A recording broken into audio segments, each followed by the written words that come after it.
Bueno, hola, bienvenidos hoy a este espacio que abrimos de nuevo desde Firmamento. Firmamento, como saben algunos que están conectados, que son parte muy cercana de nuestra comunidad, es un espacio que apoya, impulsa y potencia el emprendimiento consciente, ese emprendimiento que se enfoca en crear desde el ser al hacer, de hacer las preguntas adecuadas y correctas que nos lleven como autoinvestigarnos y desde esos lugares crear y aportar lo mejor y con mayor impacto a nuestra sociedad.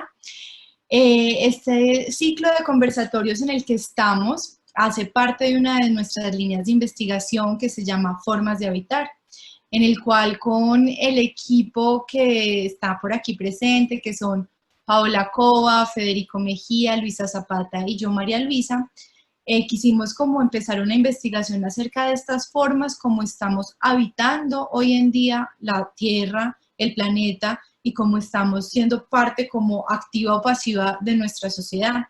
Y para eso hemos creado como una serie de temas que hemos ido abordando. Ya este es nuestro tercer conversatorio.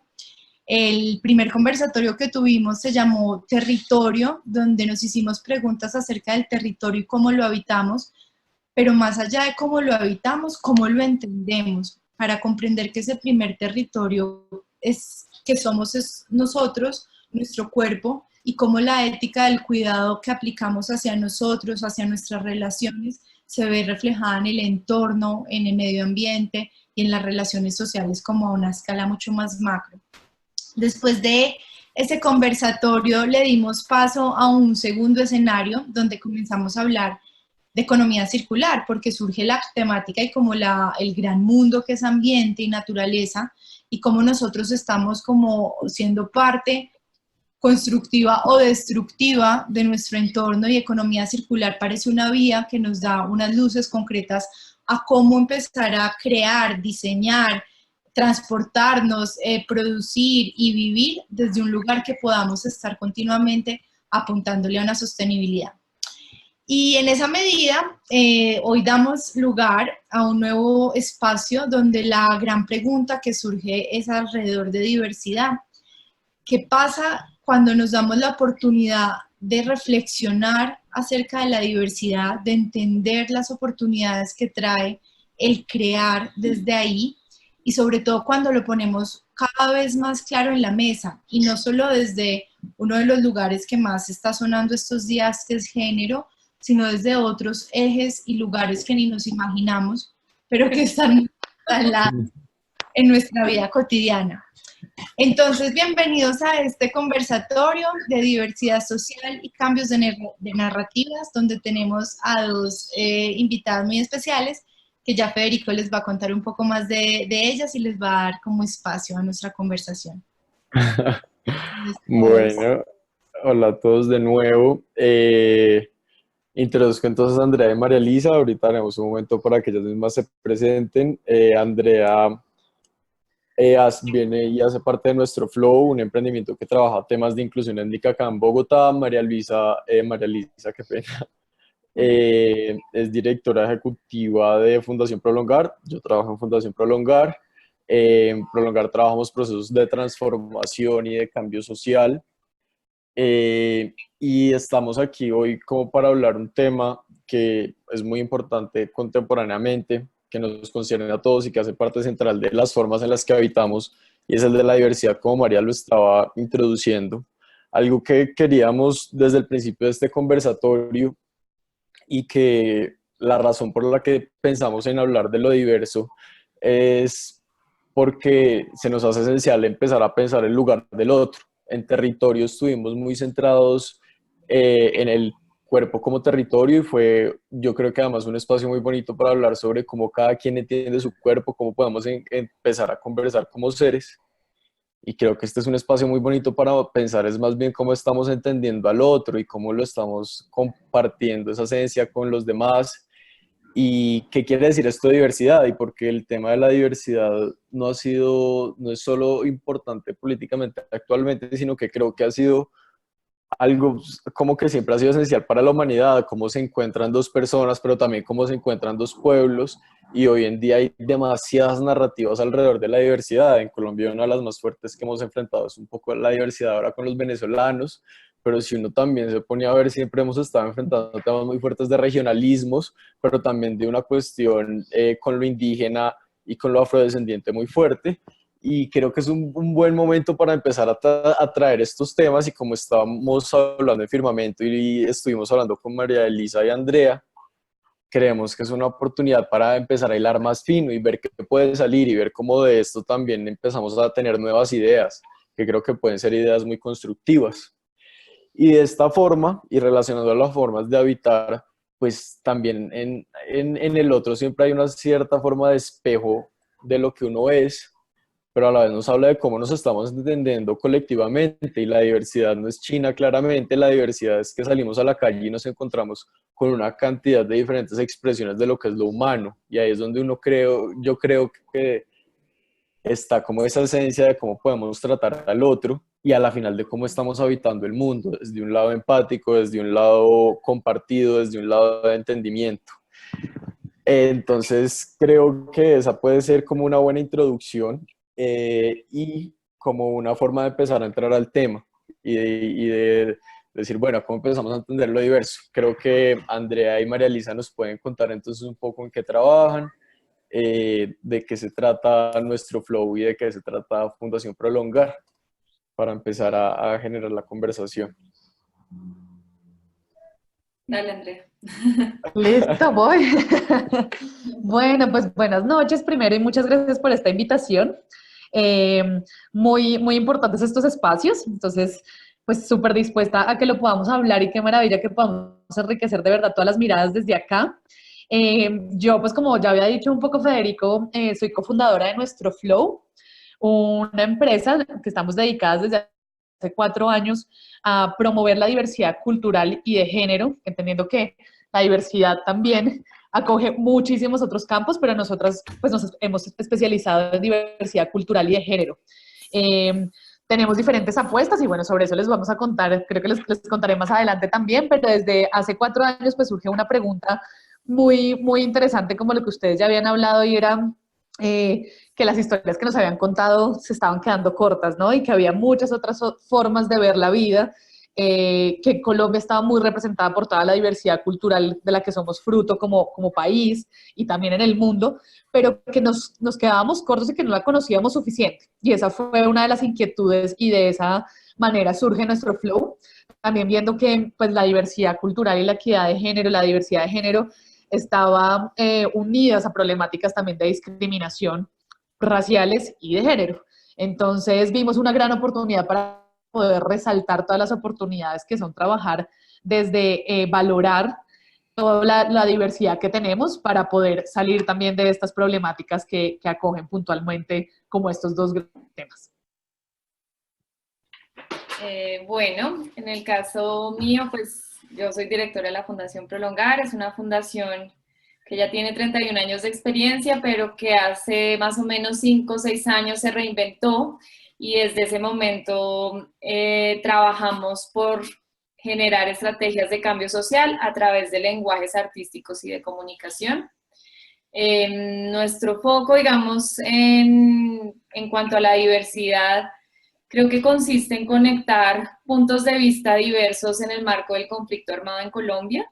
Entonces hemos trabajado con sobrevivientes civiles del conflicto, pero también con sobrevivientes de la fuerza pública, soldados, policías, y también con personas en proceso de reintegración que hicieron parte de grupos armados al margen de la ley.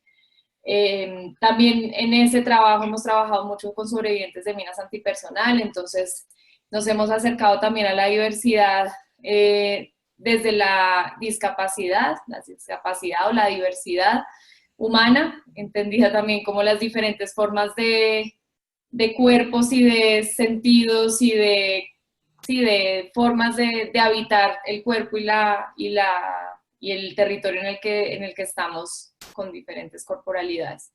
Ese ha sido un poco como el trabajo de la fundación, y también más adelante les vamos a contar un poco de lo que hacemos. Bueno, pues muchas gracias a las dos por esa intro. Ya iremos entendiendo mejor como la apuesta puntual de cada proyecto y lo que han aprendido.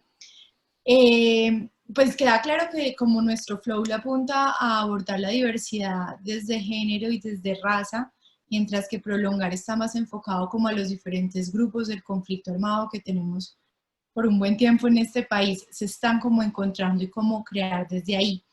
Me gustaría que nos compartan cada una como por qué creen que es tan importante y por qué están con sus proyectos haciendo una apuesta tan grande a esta idea de entender el mundo desde diferentes puntos de vista. O sea, si parezca obvio, parece que de repente no es obvio porque en nuestro diario y cotidiano nos comportamos de una forma tan diferente. ¿Cuál es la importancia? ¿Cómo enriquecen los diferentes puntos de vista cuando de diferentes lugares se encuentran los actores? Y cómo también ustedes han desarrollado como herramientas para poder llegar a entender esas diferentes versiones, o sea, cada proyecto, qué herramientas, programas, productos, servicios ha creado concretamente, porque pues todo esto a veces se parece como subir mucho al discurso, cómo lo han logrado aterrizar y cómo a través como de acciones concretas ha logrado cultivar y promover la diversidad.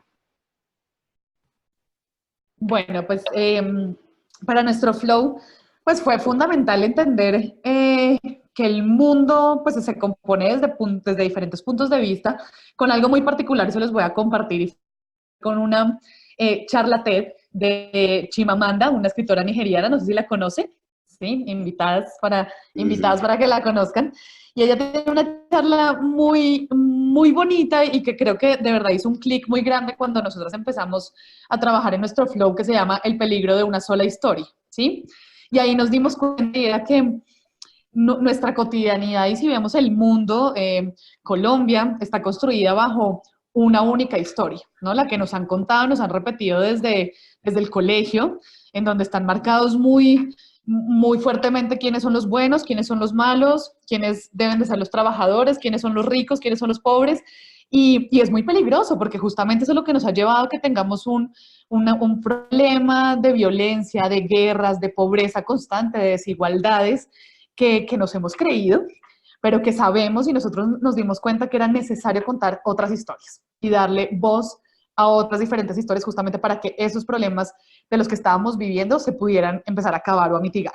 Por eso nos dimos cuenta que era muy importante tener otras visiones del mundo, ¿sí? Enriquecernos de las otras formas en que se ve el mundo y eso lo veíamos desde las diferentes culturas, poder enriquecernos de la manera en cómo las poblaciones negras, las comunidades negras, indígenas, abordan diferentes situaciones y de esa manera poder enriquecernos.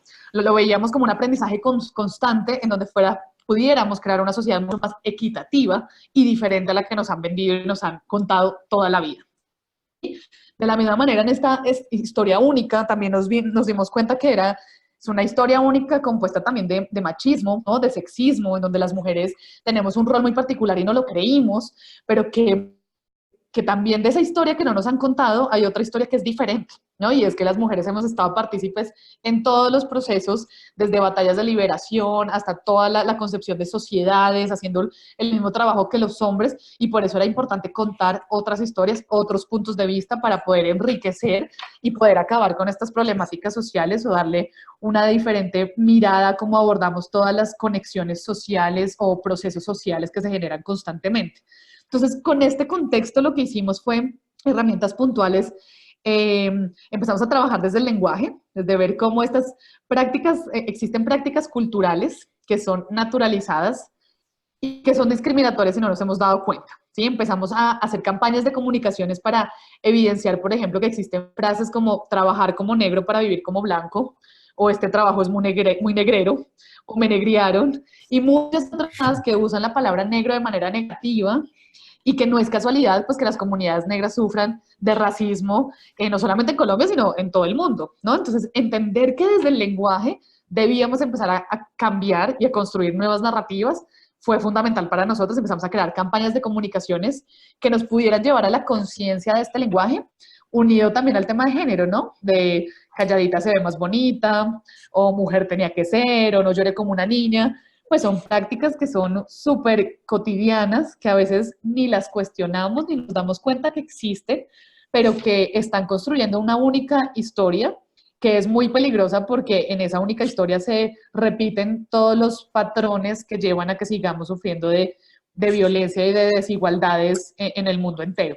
Entonces, empezamos con campañas de comunicaciones, pero también ya hemos desarrollado diferentes cartillas, estilo cómics, también de una manera más atractiva de presentar propuestas de diversidad cultural. Por ejemplo, tenemos un personaje que se llama Candelaria, que es una heroína, es una niña negra, que es una superheroína, que también no existen mucho, hasta este año Black Panther salió y revolucionó, pero llevábamos muchos años, no existieran superhéroes negros.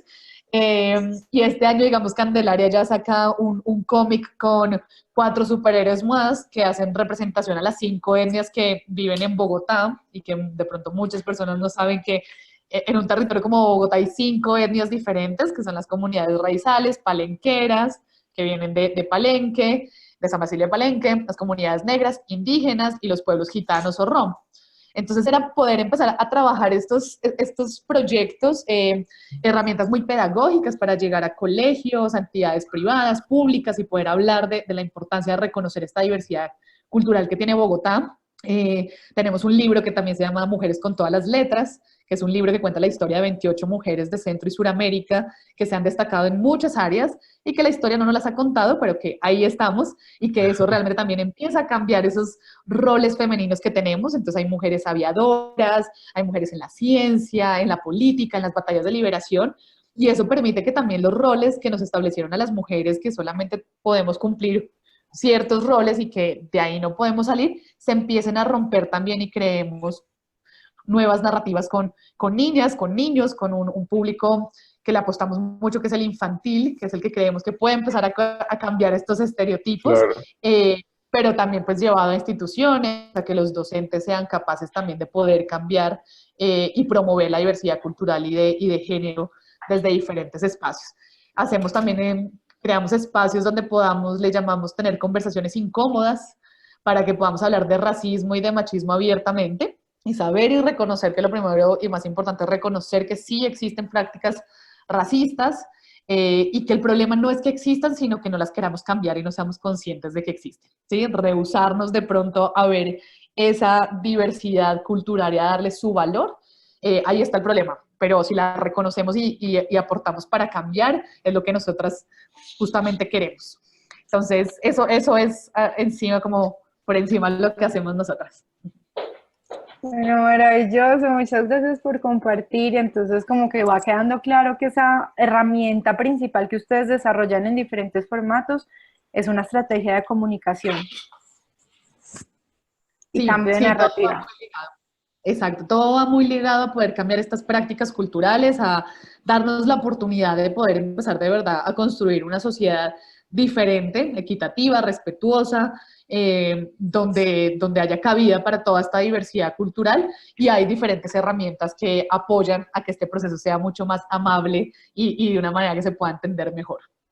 Bueno, gracias. Y bueno, María Elisa, que tiene otro público y que además están como instalándose en Antioquia en gran parte y bueno, tienen diferentes movidas. ¿Cuáles han sido como esas herramientas que han permitido acercarse a esta construcción? Pues cuando hablaba Andrea me conecté mucho con el tema de la única historia porque en nuestro caso que empezó nuestro trabajo muy relacionado con la memoria histórica, pues justo también teníamos como casi que una sola versión de lo que nos había pasado. Cuando surge el grupo de memoria histórica en el país, había una narrativa muy fuerte de los buenos y los malos y de alguna forma se justificaban algunos hechos en contra de las guerrillas que eran los malos y casi que había todo tipo de justificaciones frente a lo que se había hecho. El fin justificaba los medios. Había una narrativa oficial mucho más fuerte en donde la narrativa de las víctimas, por ejemplo, estaba casi que invisibilizada del todo. Y entonces desde el Grupo de Memoria Histórica y luego el Centro Nacional de Memoria Histórica y la Ley de Víctimas, por supuesto, hay todo un movimiento en el país para visibilizar no la memoria histórica, sino las memorias, porque justamente todos hemos vivido de una manera muy diferente el conflicto armado, y la idea era cómo visibilizar las diferentes afectaciones que tenían los diferentes grupos afectados, bien sea, ahí entra mucho el tema de enfoque diferencial de género, enfoque diferencial por étnico, digamos, también de discapacidad, pero también, por ejemplo, de los diferentes grupos, cómo vivieron y cómo leen y cómo sienten, han sentido la guerra, por ejemplo, los soldados y los policías y la fuerza pública, pero también, por un lado, cómo han vivido la guerra y le dan una lectura a ese pasado, las víctimas civiles del Salado.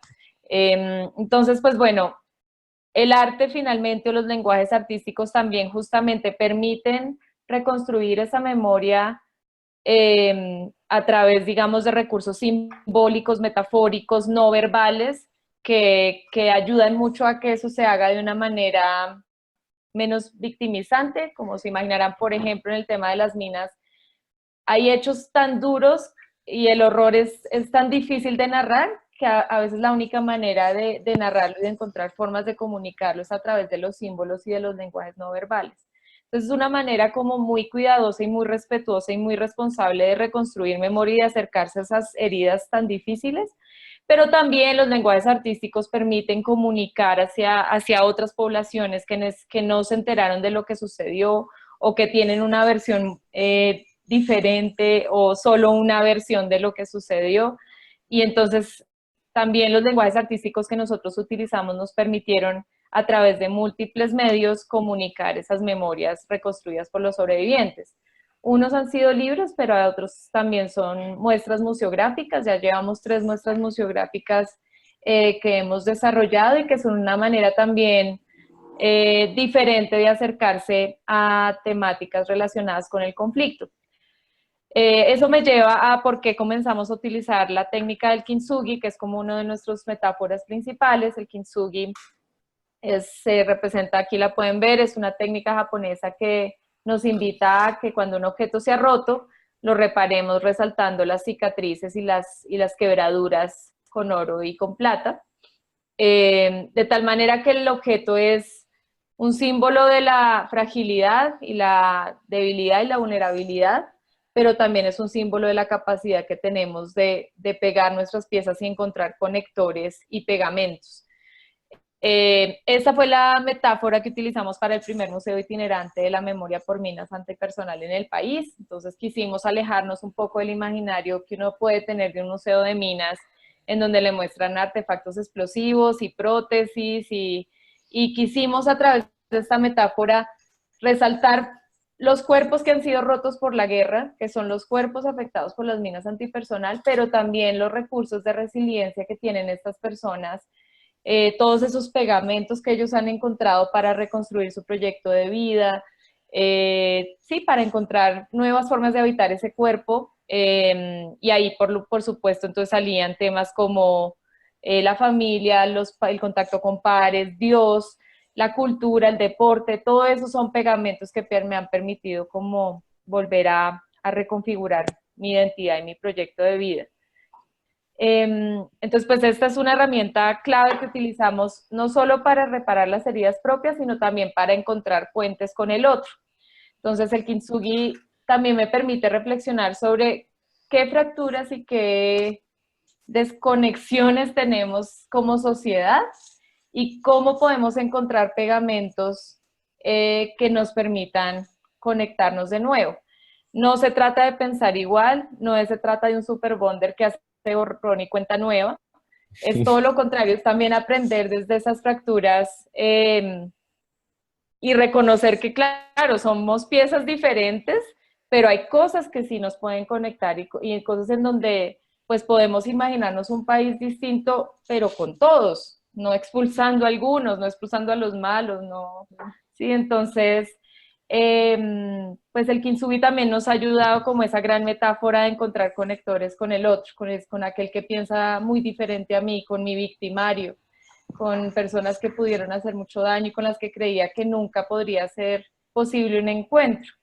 Cuando Andrea hablaba de conversaciones incómodas, me hizo pensar en el nuevo nombre de la exposición que tenemos, que se llama Encuentros Improbables.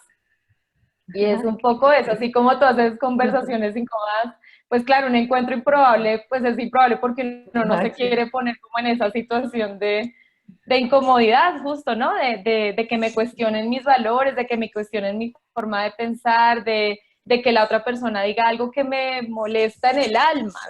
Y ese es el tipo de reacciones que genera también encontrarse con ese otro tan diferente a mí. Pero justamente reflexionando sobre los pegamentos, podemos encontrar identidades compartidas, necesidades básicas que compartimos todos los seres humanos. El mismo deseo, todos queremos ser felices, todos queremos liberarnos del sufrimiento, todos tenemos sueños y expectativas. Entonces, ¿cómo desde ahí empezamos a encontrar conectores? De nuevo, sin que eso nos lleve a pensar totalmente igual, pero sí por lo menos relativizar y transformar prejuicios, estereotipos, fracturas que creo que no son remendables. Pues por ahora voy a dejar ahí, esa es como una de las primeras metáforas, utilizamos otras cosas, pero pues ya para no hablar tanto y seguir la conversación. Bueno, pues yo creo que es maravilloso encontrar cómo esas diferentes herramientas, el arte indiscutiblemente también se convierte en un puente, como tú lo dices, de lo simbólico, y hay cosas que parecen innombrables, pero cómo resignificarlas. Y bueno, como tú dices, ir dando paso a la conversación, y yo creo que ahí Fede pues se abre perfecto el espacio para todo lo que es políticas de diferencia, cómo encontrarnos en esas diferencias, esos puentes que tú mencionas, esas conversaciones incómodas, todo esto, cómo tramitarlo. Claro, sí, además me parece muy chévere como los contrastes entre los dos tipos de herramientas, los dos tipos de lenguaje de las dos iniciativas, y además que dentro de la misma forma de hablar diversidad parecen ser como también demasiadas las formas de diversidad, y yo creo que es uno de los problemas de abordar este tema. En Firmamento, y cuando nosotros empezamos a conversar, a nosotros se nos ocurrió un término que era política de la tolerancia, aunque eso de tolerancia a mí siempre me ha sonado como raro, y por allá llegué a encontrar como que en México habían investigado sobre el tema y que han hablado sobre el tema algunos profesores como en la Universidad Autónoma y cosas así, pero lo que estaba en el fondo era pensar políticas de la diferencia, y lo que estábamos mirando era como no políticas públicas, pues claramente, aunque no, pues no es que lo excluya, sino pensar como políticas reales, es decir, formas reales de tratar al otro y de entender al otro que incluyan la diferencia, y de cómo podemos empezar a pensar nuevos lenguajes, porque los lenguajes que tenemos actualmente parecen no estar dando todo. Y ahí me parece muy bien ligarlo con lo que estaba contándonos María, de qué es eso que encontramos como parte de lo común y de lo diferente. Y me parecería muy bonito si pudiéramos profundizar cada una desde su experiencia. María ya nos estaba comentando un poco cómo es ese encuentro, pero ¿cuáles han sido esas diferencias que han encontrado cada una en su experiencia de lo que han sido los encuentros entre grupos? ¿Qué es lo que se resalta como lo diferente del humano? Y también qué es lo que se resalta como lo que nos une. Y también, Andrea, pues sé que sabemos que tienes buena experiencia formando redes aquí en la ciudad de Bogotá, redes además de afrodescendientes y todo este conjunto, y queríamos saber cómo desde esa perspectiva, qué es lo que la gente puede llegar a resaltar como lo diferente, y qué es a la final lo que nos hace ser humanos, y encontrar ese otro, alguien que es igual a mí también y que comparte lo que yo comparto. Si quieres, para que María pueda descansar un poco Andrea nos puede compartir y María después nos puede complementar.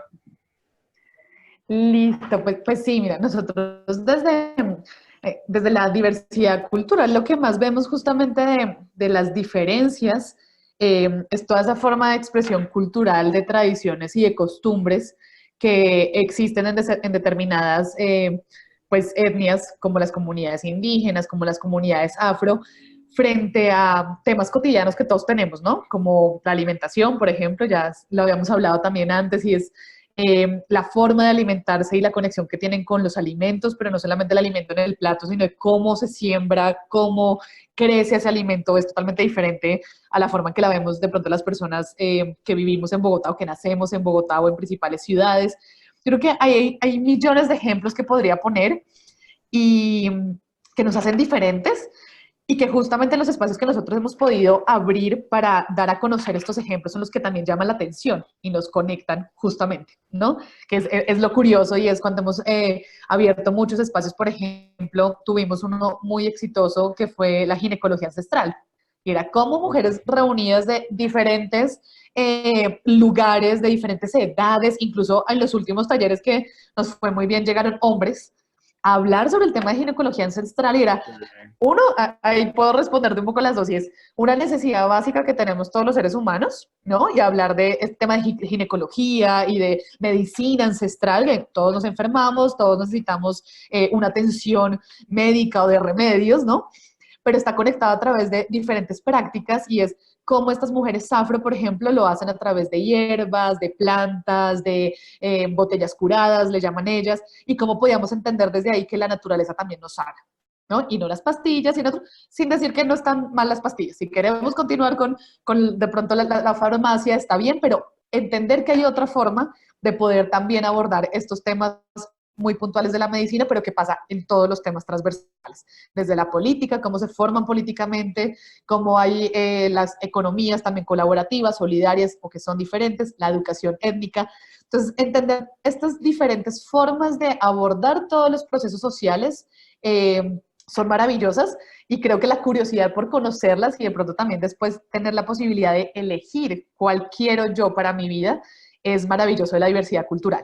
¿No? Es entender y elegir que después de que yo conozco un proceso tal vez ancestral como la ginecología ancestral, decido tratarme ahora de esa manera, ¿no? Y es una decisión mía, pero porque ya la conozco y porque desde ahí me pude unir. Y lo llevo también al siguiente tema y es lo que hemos podido identificar es que sí existen estas diferencias culturales muy marcadas desde cómo se aborda la familia también, son tradiciones, costumbres, ¿no? De años y de un proceso también de esclavización desde África, desde las primeras comunidades indígenas, bueno, tiene toda una carga histórica, pero nos conecta yo lo puedo definir como en dos palabras y son la vulnerabilidad y las emociones. ¿No? Hemos hecho también muchos ejercicios en donde nos ponemos todas las personas de diferentes culturas y de diferentes lugares y hablamos un poco y me conecté con María Elisa de esos temas de que me duele, ¿no? Todos hemos sufrido, decimos, a quienes nos han roto el corazón, a todos, ¿no? Las comunidades indígenas también se enamoran y las comunidades afro también y todos fuimos adolescentes y nos rompieron el corazón, entonces podernos conectar desde la vulnerabilidad es ahí donde empezamos a quitar también etiquetas de decir, esto me conecta con el otro, ¿no? Y no importa ni de dónde eres ni de dónde vienes, podría tener una conversación contigo sobre la primera vez que me rompió en el corazón y seguro nos vamos a entender, porque el sufrimiento se sintió de pronto no igual, pero lo podemos entender, ¿no? Y lo mismo las emociones, como que decía María Lisa, que me hace feliz, ¿no? Posibles son otras cosas, pero la sensación de hacerme feliz, todos podemos describirlo y tal vez es muy similar, ¿no? Lo que nos haga feliz puede ser muy diverso, pero esa sensación de felicidad es otra cosa, o de miedos, o de alegría, Entonces, la vulnerabilidad tal vez es un punto que nos ha llevado a conectarnos a través de estos espacios y la emocionalidad también.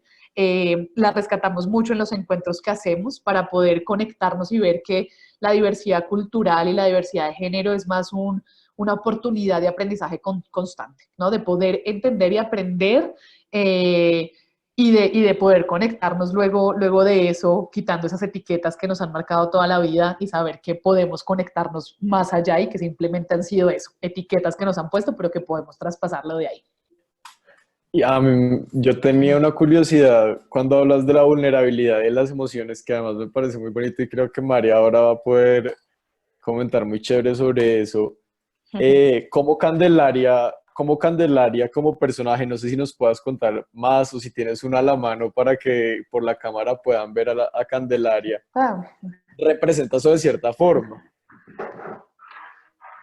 Porque yo creo que Candelaria se evoca mucho de eso, evoca la posibilidad de ser vulnerable, pero a la vez de identificarse, porque un niño es empático, un niño también tiene una cuestión de una visión mucho más abierta sobre el mundo, tiene otros conceptos y otras formas en las que podemos relacionarnos. Entonces, no sé si nos puedes contar un poco cómo salió esa idea, a dónde los ha llevado, qué ha salido de ahí. Ay, sí, pues sí, es muy chévere podérselas presentar. Ella es Candelaria, esta es la muñeca, por acá la tenemos. Candelaria nace justamente un poco lo que estabas diciendo, Federico, con la necesidad de cuestionar y de hablar de una manera sincera y muy honesta como lo hacen los niños y las niñas, ¿no? Sabemos que con el tiempo como que le metemos más palabras y más adornos y nos cuesta más pena hablar y decirnos las cosas como son. Las niñas y los niños no, tienen esa habilidad hermosa de ir contando y de irse sorprendiendo por la vida y asimismo se sorprenden con las injusticias y con las desigualdades porque para ellos no existen, ¿no? O si existen, pues se las hemos impuesto y se la imponemos la sociedad. Entonces, Candelaria justamente llega a hablar un poco de estos temas, a hablar de situaciones de injusticia que evidencia y que para una niña no son normales y se deben cuestionar. Y lo que tú dices ha sido muy bonito porque, aunque es un personaje afro y empezó hablando desde el lenguaje, que fue nuestra primera apuesta y empezó hablando de por qué las ovejas negras siempre son las malas del paseo, ¿no? Y por qué no podíamos ser ovejas negras todos. Empezó a hablar de si trabajar con negro no debería ya importarle el color de piel, sino todos somos esclavos para el trabajo moderno, ¿no? Como empezó a cuestionar todo esto, pero con el tiempo nos dimos cuenta que esos mensajes que tenía Candelaria hacía que más personas se sintieran identificadas desde ahí.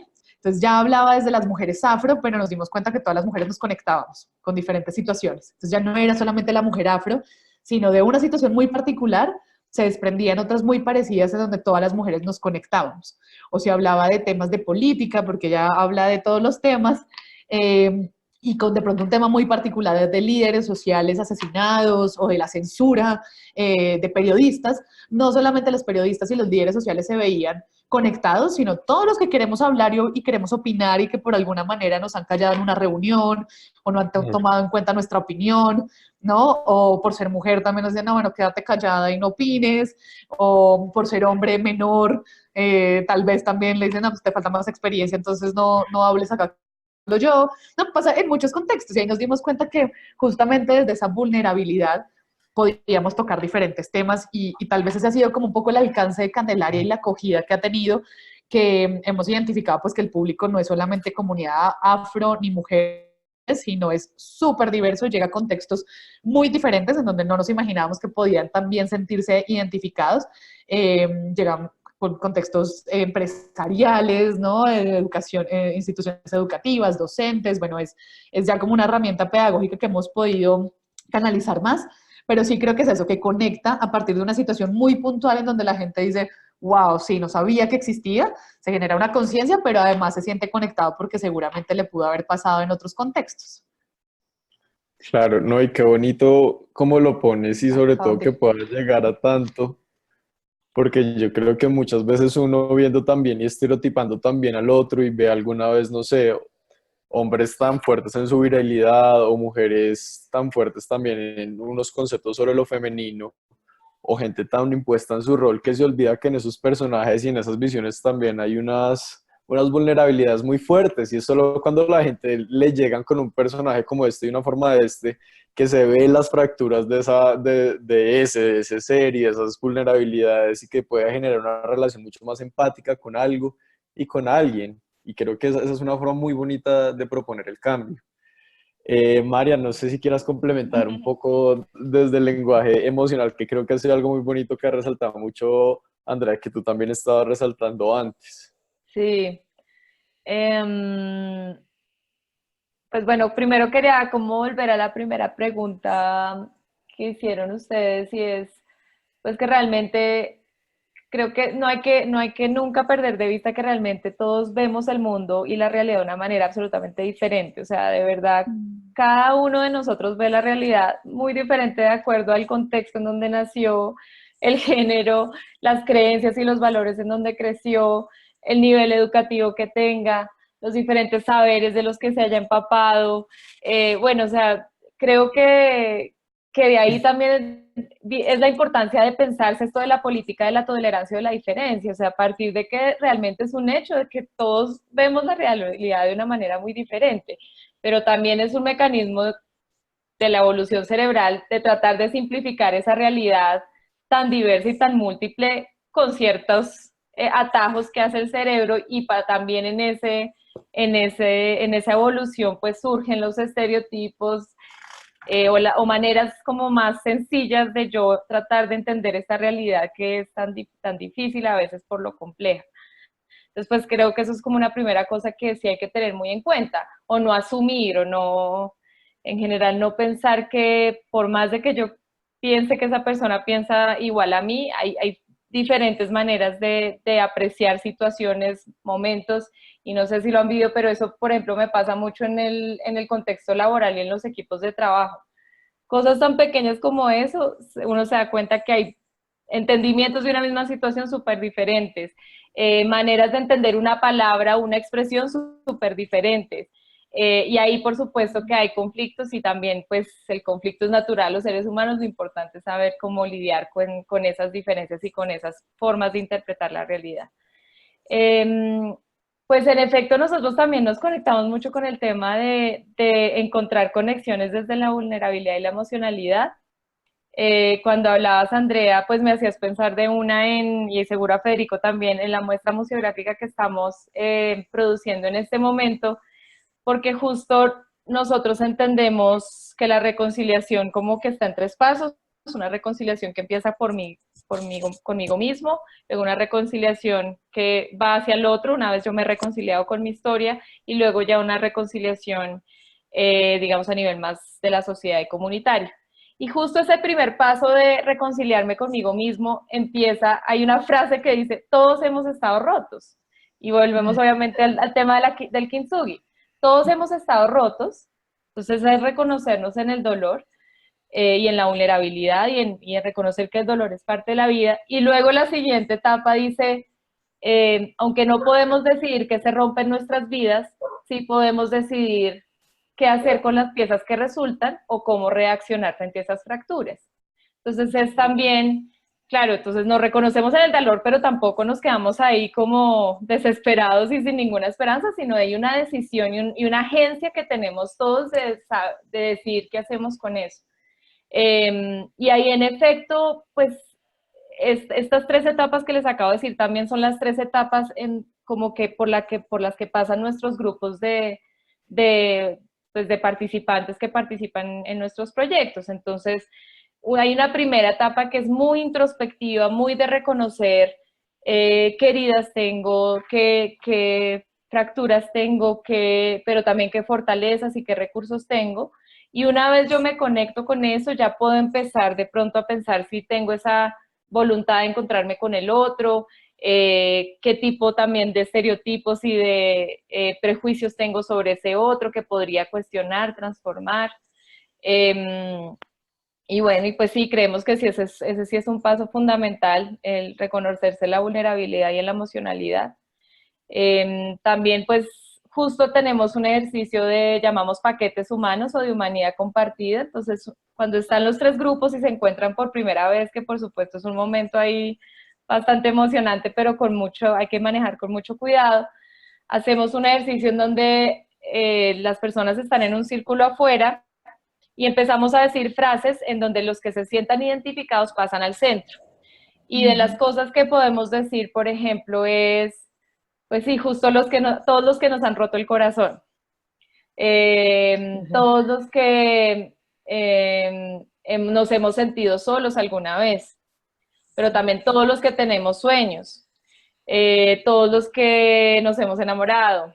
Y ya también para temas un poco más de política o del tema del conflicto, todos los que hemos sufrido directa o indirectamente por el conflicto armado, todos los que hemos perdido a alguien por el conflicto armado, todos los que respiramos. Bueno, y ahí empezamos a encontrar como conexiones desde la simplicidad de esas frases, pero que obviamente también en términos espaciales es muy poderoso, porque tú te encuentras en el espacio con los otros.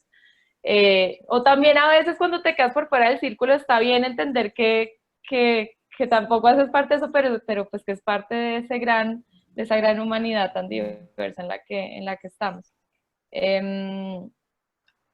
Creo que una política de la tolerancia y de la diversidad también debe entender pues esas conexiones que parten de lo esencial de la humanidad, pero también cuando pensaba en la respuesta para esto, me iba a la comunicación no violenta, que es un enfoque que nos ha influenciado mucho en nuestro trabajo como Prolongar, en donde se habla mucho de las necesidades humanas, como les he mencionado ya varias veces. Digamos, todos los seres humanos tenemos necesidades básicas de alimentación, seguridad, salud, etcétera, pero hay unas necesidades, por ejemplo, de seguridad, de orden, de estabilidad, de libertad, de espontaneidad, de ser valorado, de sentirse parte de. Y, por ejemplo, ya voy a meterme en el tema muy de política. Las personas de derecha valoran normalmente mucho el tema de seguridad, orden, la conmemoración, los símbolos patrios, la estabilidad. Ellos le dan mucho valor y mucho peso a esas necesidades. Y, digamos, las personas de izquierda le dan mucho más valor a la libertad, a la espontaneidad, al respeto, pues, por la diferencia, a la variedad. Y entonces es como tratar de entender que, pues, ese tipo de valoraciones y pesos que damos y cómo yo me puedo poner en el lugar del otro para entender que para él es muy importante, por ejemplo, el orden y la estabilidad, y que él entienda también que para mí, por ejemplo, es muy importante la libertad y la variedad.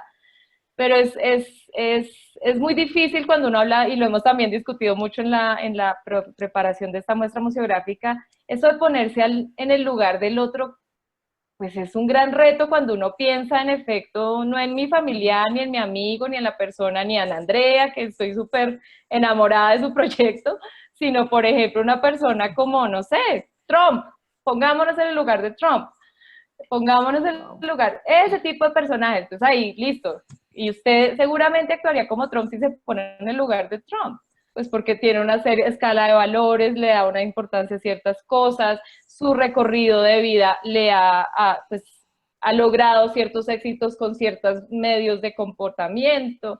Entonces, pues bueno, eso también es el gran reto de ese ponerse en el lugar del otro y de la diversidad, ya cuando uno se pone en momentos, pues en situaciones extremas en donde hay alguien que piensa radicalmente diferente a mí, ¿qué hago con eso? ¿Cómo actúo frente a eso?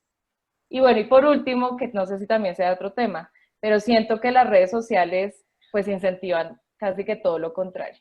Las redes sociales nunca te, te felicitan por ponerte en el lugar del otro, sino te aplaudan, es cuando lo atacas, lo criticas, eres incisivo, tienes una posición súper radical frente a ese otro. Yo siento que en general las redes sociales no están incentivando una política de empatía, sino de esquemas mentales muy fijos y de posiciones mentales y posiciones de opinión muy fijas.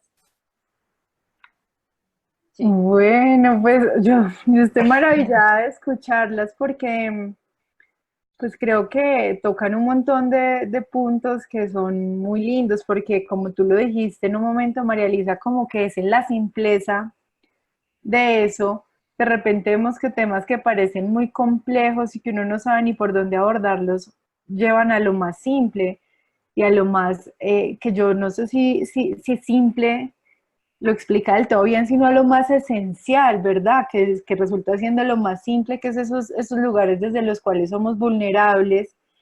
Y me parece muy bello porque cuando empezabas justo a explicar estas piezas fragmentadas como este colbón, este puente, me preguntaba qué puede ser ese puente y después Andrea lo empieza a mencionar como ese puente es algo tan esencial como que a todos nos ha pasado y es que nos han roto el corazón, eso que a todos nos ha pasado. Entonces, pues me gustaría de pronto, como lo dice Fede, dar espacio a preguntas.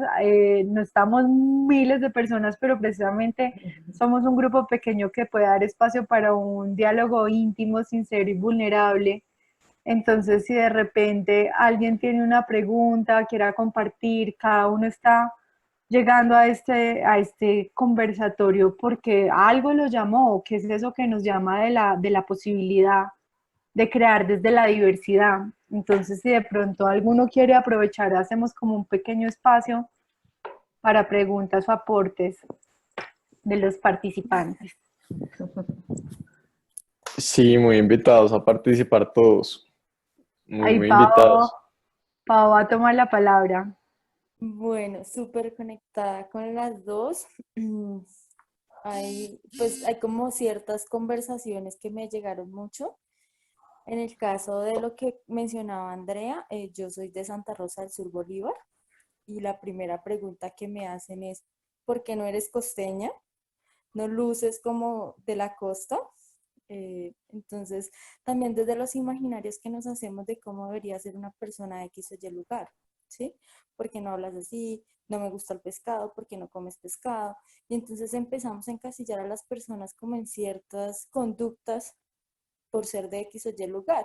Entonces esa diversidad, en el caso de Santa Rosa, pues venía gente de Boyacá, de Santander, paisas, entonces tenemos como muchas ascendencias, santanderianos, entonces es como una mezcla de todo y me parecía como curioso eso cuando hablabas del tema de diversidad cultural. Y con lo que hablaba María Lisa, me conecté demasiado porque también fue zona roja. Entonces, esa parte de, pues se hablaba como de, bueno, las víctimas y de alguna manera como de los victimarios, ¿cierto? Pero también pensaba un poco qué pasa con de pronto la población que no está catalogada como víctima directamente, ¿sí? Que somos esos que de alguna manera estamos haciendo ese proceso, lo que tú decías que haces como con la fundación, lo estamos haciendo cada uno. En mi caso, digamos, el tema de terapias, el tema de introspección, entonces me identifiqué mucho como con esa parte de estoy haciendo mi proceso y estoy reconociendo y sanando mis heridas para reconciliarme con esa sociedad y no seguir en una posición de víctima. Entonces, como esa población, porque si bien es cierto, los grupos están, o las, digamos que las fundaciones o los proyectos van como a esa población que se ha denominado de alguna manera como que es población víctima, pero también hay un resto de sociedad afectada. Entonces pensaba también un poco como en esa parte y cómo me identifico como en eso. Y también recordaba un poco pues las historias que veía. Yo estuve en un proyecto de minas antipersona y tuve la oportunidad de muy pequeña de conocer a gente de grupos, de los dos grupos, porque ahí llegaban unos y después llegaban los otros. Y también hay esa parte de vulnerabilidad y esas historias detrás de ellos, tienen hijos, tienen familias. Entonces esto es un tema muy, muy complejo, muy profundo. Entonces, ¿cómo conectar como desde esos lugares? Y al final la conclusión fue como puede que esté como en el papel de víctima, también puede estar en el papel de victimario. Al final son como dos papeles y pues en el caso mío depende de mí cómo asuma o cómo vea esos dos papeles, pero al final somos seres humanos y cada uno tiene su historia, cada uno tiene sus aprendizajes y bueno, como que, no sé, esto me hace pensar un poco diferente y siento que cada día como que estoy pudiendo salir de esas, como esos condicionamientos y generar realmente un respeto hacia el otro, entender un poco más su historia y desde ahí pues como de alguna manera empezar a participar en esta política de la diferencia y no ser como tan radical con los pensamientos que tenía antes. Muchas gracias por compartir todo lo que compartiste. Súper interesante. Increíble. Mm. Sí, Pau, eso estuvo muy bonito y ta- todavía está abierto el espacio para preguntas, por si algún participante se anima. eh, También lo pueden hacer por el chat para que pues sientan que es un espacio de inclusión también. Y, y resaltando lo que decía Pau, de alguna forma, pues este proceso de lidiar con, pues como Pau lo ponía en términos de víctimas, pero también relacionándolo con el proceso grande que está llevando Andrea, con una diferencia fuerte, con procesos de, sí, de racismo.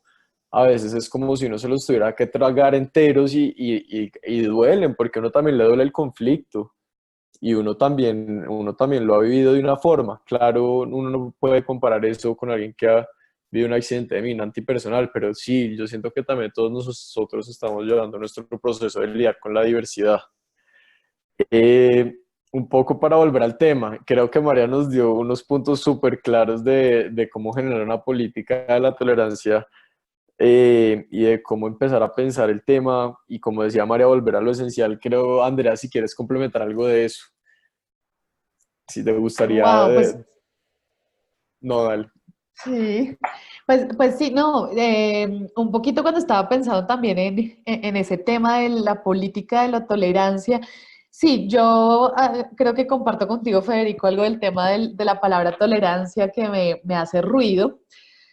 Para mí creo que sería más como una política también de respeto, ¿no? De simplemente respetar las diferencias y siento que eso es lo que a veces nos pasa. O sea, la violencia y la agresión que se surge frente a la diferencia en general de opinión, de vida, ¿no? Todo lo que es diferente a como yo lo concibo, si sale de esa línea del respeto es cuando se agrede y se transgrede esa línea, entonces yo lo llamaría más como de tolerancia, más que de tolerancia de respeto. Sin embargo, solo quería añadir algo y es que cuando eh, se hace ya este tipo de políticas, yo difiero un poquito en la manera en cómo se hacen, ¿no? Tal vez la palabra no importaría si fuera tolerancia o respeto o lo que sea, sino es quién hace las políticas, porque ahí es cuando caemos en Sí. el error, ¿no? Y es justamente las políticas, en todo sentido deberíamos hacerla desde todas esas miradas para poder llegar a algún acuerdo que seguro lo vamos a hacer, porque como ya hemos hablado de muchas, en otras preguntas, todos buscamos también ese bien individual, el bien común, todos nos conectamos desde esas necesidades básicas que necesitamos pues suplir y desde ahí vamos a estar conectados para poder sacar una correcta política desde que lo hagamos con las diferentes miradas, ¿no? Y siento que ese ha sido el error grande que siempre hemos cometido y es se hacen unas políticas tal vez étnicas sin la participación de las etnias, se hace una política de género, hace poco salió una, un artículo por ahí que estaba sentada en la mesa de género de la ONU y eran 5 hombres y era una mesa de género. Y uno dice, pues es que ahí todo está mal, ¿no? Porque ¿cómo se van a sentar 5 hombres a discutir sobre las políticas de género? Pasa mucho en las empresas. Vamos a hablar sobre la política de género en las empresas.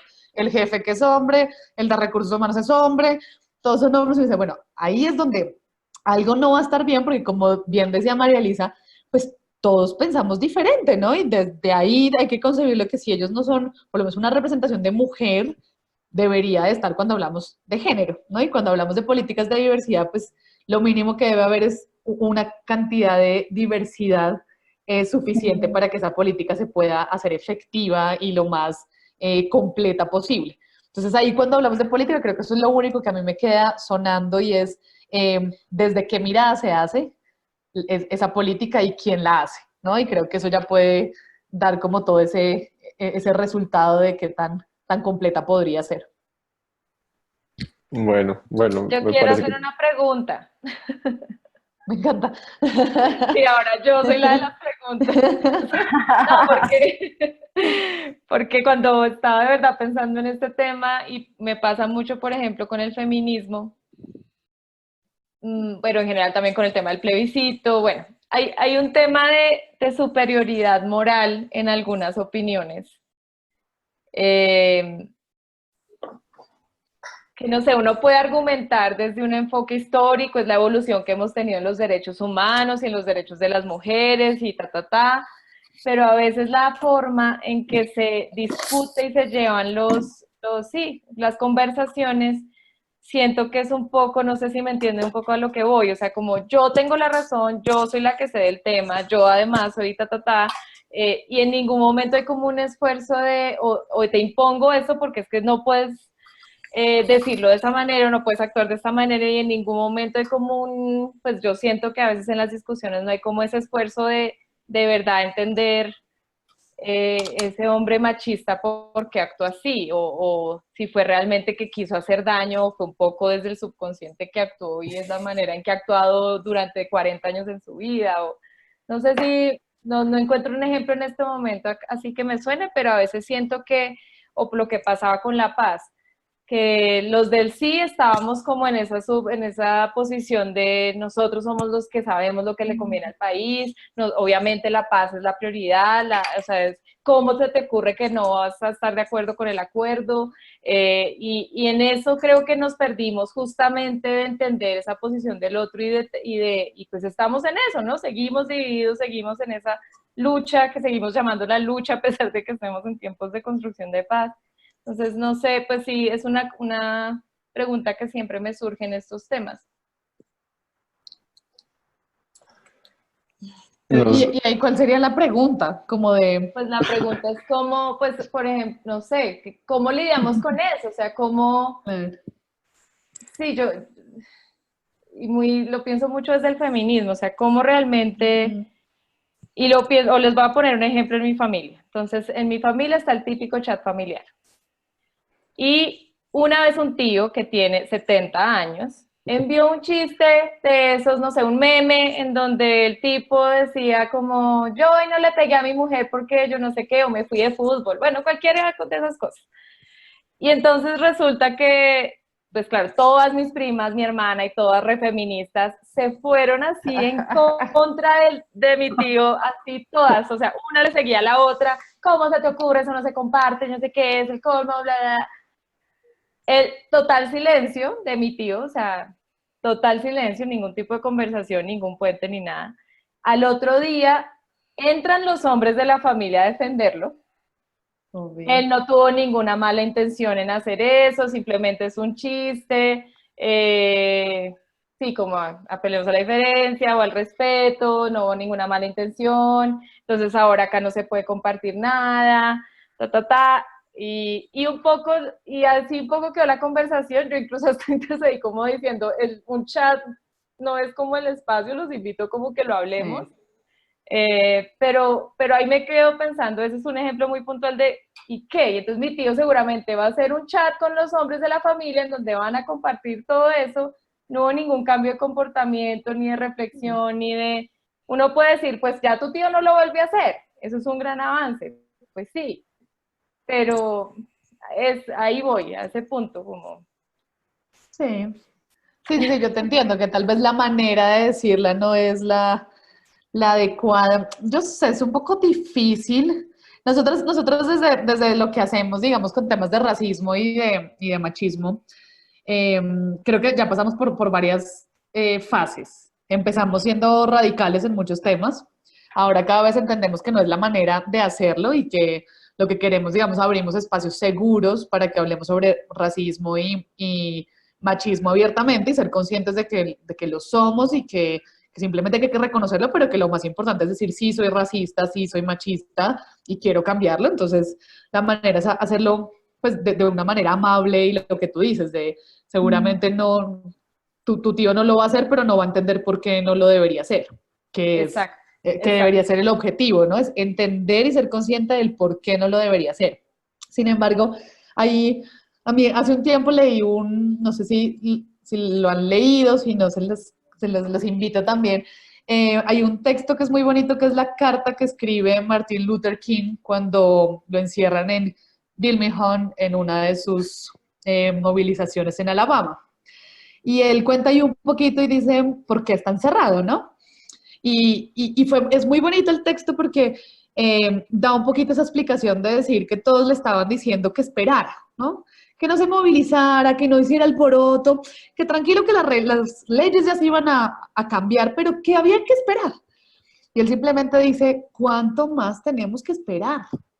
O sea, no les gustó nuestro tono porque pues fue un activismo, ¿cómo lo dice él? Bueno, como un activismo violento y era ya Contundente. de cuando están en el puente y salen a movilizarse y dicen no más y nos paramos y ya no más negociaciones porque ya hemos tratado de sentarnos muchas veces y nos siguen con políticas de discriminación y no más y le dicen que espera, ¿no? Entonces él responde y dice, ¿cuánto más tenemos que esperar? Y a veces yo lo veo desde ahí también y es, ¿cuánto más tenemos que esperar las mujeres? ¿En qué otro tono bonito tenemos que decir cuando nos siguen matando? Cuando hay feminicidios todos los días. ¿Sí? Y es irnos a las cifras. Me pasa mucho con el racismo también, que me dicen, ay, sí, pero yo también estuve en Cartagena y un negro me habló que la rola esa, no sé qué, entonces es un racista también. Digo, a ti no te matan por rola. Acá en Ciudad Bolívar siguen matando a los jóvenes por negros. Yo trabajo con eso y los matan porque son negros, no por nada más. ¿Sí? Entonces también hay que verlo de esa manera, decir, bueno, es un chiste machista, yo sé, tal vez a tu tío no era el personaje, pero hay personas que sí siguen con esos chistes traspasándolos a sus relaciones amorosas y siguen muriendo mujeres todos los días. Y la principal muerte son relaciones amorosas, es de pareja. ¿No? Entonces creo que sí es una línea delgadita de decir, bueno, ¿hasta cuándo tenemos que empezar a hablar bonito o cómodo para que esta situación cambie, ¿no? ¿Hasta cuándo entonces hablamos, ay, no más líderes asesinados, por favor, porque es que, pucha, supongo que llegará un momento que no, ya no podemos hablar tan bonito, sino realmente movilizarnos o hacer algo mucho más fuerte, decir, no es chistoso que maten líderes sociales, no es chistoso que sigan muriendo indígenas y afro, los principales líderes sociales asesinados son indígenas y afro, no es chistoso que seas discriminado, no es chistoso que sigamos diciendo indio cuando alguien se sube al Transmilenio como Mali, este es mucho indio, ¿no? Entonces, entiendo tu posición, pero creo que sí es como una línea muy delgadita que hay que saber, sí, a quién decírselo y de qué manera, no sé. Pero entiendo porque a nosotros nos pasa lo mismo muchas veces, ¿no? De saber que si somos muy radicales, posiblemente la situación tampoco cambie. A mí me parece súper valioso como el tono que está, pues lo que se pone sobre la mesa, lo que trae María Elisa con algo que es tan cotidiano para todos como el chat familiar, ¿no? Que se puede ver puntualmente en el chat donde está el tío de 70 y la adolescente de 15 años, pero es básicamente como lo que es la vida, ¿no? Ese chat familiar puede ser como lo que es la vida en general, en cualquier entorno, en cualquier el país, tantos escenarios. Y me encanta porque creo que nos trae a este conversatorio el reto de, ok, esas herramientas que ustedes han logrado construir con tanto esfuerzo, con financiamiento, con un montón de ayudas, de equipo y de personas para resolver esas problemáticas que siguen estando tan allá arriba y tan amplias, me parece que se pueden traer a lo pequeño y traer esas mismas herramientas a esos chats. Entonces, las dos nos compartieron dos herramientas muy puntuales, conversaciones incómodas y el arte. ¿Qué pasa si nosotros de verdad proponemos eso en la familia? Lo que tú dijiste, hey, el chat no es el lugar para hablar de esto, que tocó tantas sensibilidades, que el tío se sintió como, ¿qué onda? Pues venga, hablemos entre nosotros los hombres, y las mujeres todas se sintieron atacadas.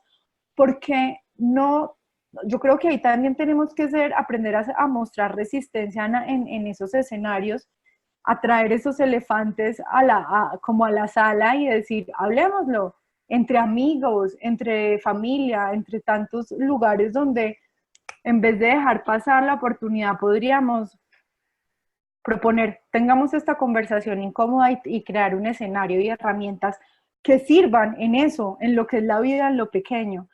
Que creo que ahí también, Luis hace rato está que habla, entonces le vamos a dar la palabra porque No, se nos ahorita, va a o sea, ahorita iba a participar, pero acabo de ver que Jorge Sierra quiere hacer una pregunta, entonces para que le demos el espacio a él y después también Andrea compartir también. la pregunta, otra pregunta que comparte Andrea Cardona, que me parece pues valioso como darle voz también a los invitados y yo después participo.